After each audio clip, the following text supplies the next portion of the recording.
পাঁচ দফা দাবিতে দেশের বিভিন্ন স্থানে আন্দোলন করছেন ইন্টার্ন চিকিৎসকরা। বিস্তারিত জানাতে খুলনা মেডিকেল কলেজ হাসপাতাল থেকে সরাসরি যুক্ত হচ্ছেন খুলনা বিভাগীয় প্রতিনিধি মোহাম্মদ অসীম। অসীম, বিভিন্ন আন্দোলনের সাথে এবার ইন্টার্ন ডাক্তারদেরও এক আন্দোলন শুরু হয়েছে। আসলে আন্দোলনের এখনকার কি খবর, খুলনা থেকে আপনার কাছ থেকে জানতে চাই। শাকুর, ধন্যবাদ আপনাকে। দেখুন, খুলনা মেডিকেল অর্থাৎ খুলনা সদর হাসপাতাল কোথাও এখন পর্যন্ত আন্দোলনের প্রভাব পড়েনি। অর্থাৎ আমি কিছুক্ষণ আগে তাদের সঙ্গে কথা বলেছি, তারা যেমনটা বলছেন যে তাদের আন্দোলনের কথা রয়েছেন, তবে তারা 12টায় নাগাদ সিদ্ধান্ত নেবেন তারা কি করবেন, এই আন্দোলনে যাবেন কিনা। তবে সকাল থেকে এই চিকিৎসকরা কিন্তু তাদের রোগীদের যে সাধারণভাবে সেবা দিয়ে থাকে সেটি তারা দিচ্ছেন।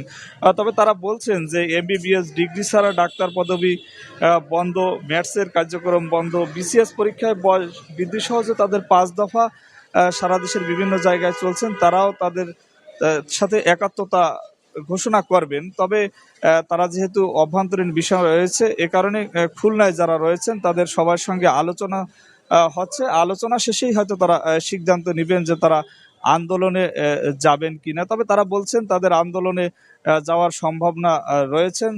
তাদের যে 5 দফা দাবি, তারা বলছেন তাদের দাবি কিন্তু যৌক্তিক দাবি, এ কারণে তাদের আন্দোলনে যাবেন বলে তারা আমাদেরকে জানিয়েছেন। তবে তারা 12টার পর নাগাদ সিদ্ধান্ত নেবেন তারা খুলনা থেকে তারা আন্দোলনে যাবেন কিনা। আমার কাছে শাকুর সব মিলে এই ছিল খুলনা মেডিকেল কলেজ হাসপাতাল থেকে ইন্টার্ন চিকিৎসকদের কর্মবিরতির সর্বশেষ খবর।